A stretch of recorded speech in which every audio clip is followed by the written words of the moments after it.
তোমরা যারা আমার ভিডিও দেখো তারা জানো যে আমি গত সপ্তাহে হচ্ছে গ্রামের বাড়িতে গিয়েছিলাম। তো গ্রামের বাড়িতে গিয়ে কি করেছি না করেছি সেটা তোমাদের সাথে শেয়ার করেছি। আগের ভিডিওটা মেবি আমি এখান থেকেই শেষ করেছিলাম, তো পরবর্তী অংশ আমি এখান থেকেই শুরু করছি। অ্যাকচুয়ালি একটা ভিডিওতে এত কিছু দেওয়া সম্ভব নয়, তাহলে ভিডিওটা অনেক বেশি বড় হয়ে যায়। তাই হচ্ছে আমি 2 পার্ট করে দিলাম। আসলে আমি আমার পেজে যতবারই আমার গ্রামের বাড়ির ভিডিও দিয়েছি তোমরা সেটা দেখতে অনেক বেশি পছন্দ করেছো, সেটা বললাম কেন। আসলে আমার পেজে অন্য ভিডিওর তুলনায় ভিউজ দেখলেই বোঝা যায় গ্রামের বাড়ির ভিডিওগুলোতে তোমরা অনেক বেশি ভালোবাসা দাও। তো যাই হোক, আগের ভিডিওতে তোমাদের দেখিয়েছি সকাল থেকে দুপুর অবধি আমরা কি করেছি না করেছি। তারপর দেখো স্নান টান করে এসে শাড়ি পরে রেডি হয়ে গেছি। এখন হচ্ছে ঠাকুরকে পূজা দিব, তার জন্য দেখো সবকিছু গোছগাছ করতেছি।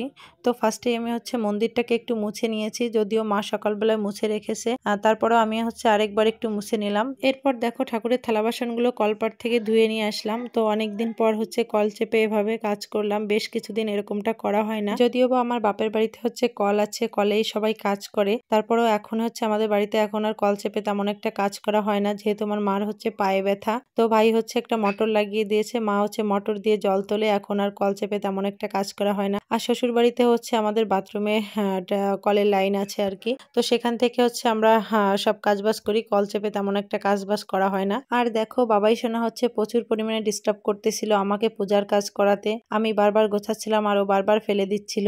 আমি 2-3 বার জল আনতে হয়েছে আমার, ও হচ্ছে বারবার জলটা নোংরা করে দিচ্ছিল হাত দিয়ে। এই তো দেখো আমি হচ্ছে ঠাকুরকে ফুল জল আর প্রসাদ দিয়ে নিচ্ছি। আসলে কি বলতো যে আমাদের গ্রামের বাড়ি মন্দিরটা অনেক বেশি সুন্দর, কিন্তু আমরা বাড়িতে কেউ থাকি না, তো এই জন্য যতটা যত্ন করার দরকার ততটা আমরা করতে পারি না। আসলে এখানে থাকা হলে হয়তো মন্দিরটার চেহারা আর কি আরো বেশি সুন্দর থাকতো, কিন্তু আমরা যেহেতু থাকি না সেহেতু একটু যত্ন কম হয়। তো মাঝে মাঝে মা আসে, যতটুকু যা পারে ততটুকু করে রেখে যায়। আর এটা দেখো আমাদের হচ্ছে কালী মন্দির, তো এবার বছর হচ্ছে মা কালীকে বিসর্জন দিয়েছে। ইঁদুর বাবা জীবনটা হচ্ছে মা কালীকে খুব পরিমাণ ডিস্টার্ব করতেছিল, মা কালীর চুল গহনাগাটি সব চুরি করে নিয়ে যাচ্ছিল। তো অবস্থা খুবই খারাপ হয়ে গেছিল মা কালীর চেহারার, তার জন্য হচ্ছে মাকে আর কি বিসর্জন দিয়ে দিয়েছে। তো আমরা বাড়িতে আসলে হচ্ছে ঘটে আর কি পূজা দেই। তারপর দেখো মা কালীর মন্দিরে পুজো দেওয়া শেষ হলে আমি হচ্ছে চলে এসেছি গোবিন্দ মন্দিরে আর হরি মন্দিরে পূজা দেওয়ার জন্য। আমাদের মন্দিরে হচ্ছে 3টা পার্টিশন আছে, এক পাশে মা কালীর পূজা হয়, আর এক পাশে গোবিন্দ মন্দির, আর এক পাশে হচ্ছে হরি মন্দির। ঠাকুর পূজা শেষ করে আমাদের খাওয়া দাওয়া করে নিতে নিতে প্রায় বিকাল হয়ে যায়। আর বিকালবেলা দেখো বাচ্চারা সব উঠানে খেলতেছিল, আর আমাদের সন্দেশ বুড়ির দুষ্টামিটা তোমরা দেখো একবার শুধু। একটা চেয়ার নিয়ে এসে জামা কাপড়ের দড়ি ধরে টানতেছে যাতে জামা কাপড়গুলো সব পড়ে যায়, মানে নিজে তো ধরতে পারতেছিল না, তার জন্য একটা চেয়ার নিয়ে এসে দাঁড়াইছে যাতে ধরতে পারে আর দুষ্টামিটা করতে পারে সুন্দর মতো। আর দেখো বাচ্চারা সব উঠান দিয়ে হচ্ছে দৌড়াদৌড়ি করতেছিল, বিষয়টা খুব ভালোই লাগে বাচ্চাদের খেলাধুলা করতে দেখলে এরকম খোলামেলা পরিবেশে। আমার মেয়ে তো গ্রামের বাড়ি আসার জন্য পুরাপুরি পাগল, পুরো গ্রামের বাড়ি আসার নাম শুনলে হয় সে তো এক পায়ে দাঁড়িয়ে থাকে আসার জন্য। আসলে স্কুলের জন্য ঠিক মতো আসতে পারে না, স্কুল তো কন্টিনিউ যেতে হয়, যার জন্য গ্রামের বাড়ি আসলে আর কি স্কুলটা বন্ধ যায়, এই জন্য আমিও ঠিক মতো আসতে দিই না ওকে। আর খাওয়া দাওয়া শেষ করে ছোট যাকে নিয়ে হচ্ছে আমাদের পুকুর পাড়ে চলে আসলাম। এই তো দেখো আমাদের পুকুর পাড়টা আসলে জঙ্গল হয়ে আছে, ঠিক মতো পরিষ্কার করা হয় না যেহেতু আমরা বাড়িতে থাকি না।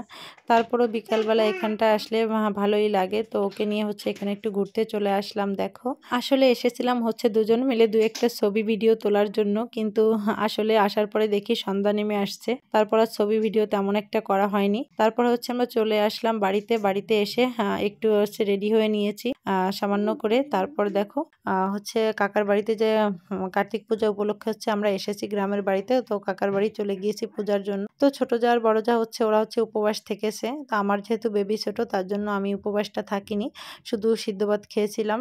তো পূজা মন্দিরে গিয়ে ওরা হচ্ছে সামনের দিকে বসেছে, আমি একটু পিছনের দিকে বসেছি। তো কাকার বাড়ি পূজা শেষে আমাদের আরো একটা বাড়ি পূজার নিমন্ত্রণ ছিল, সেখানে হচ্ছে আমরা সবাই মিলে একটু গিয়েছিলাম। তো আজকের ভিডিওটা এই পর্যন্তই, তোমরা সবাই ভালো থেকো, বাই।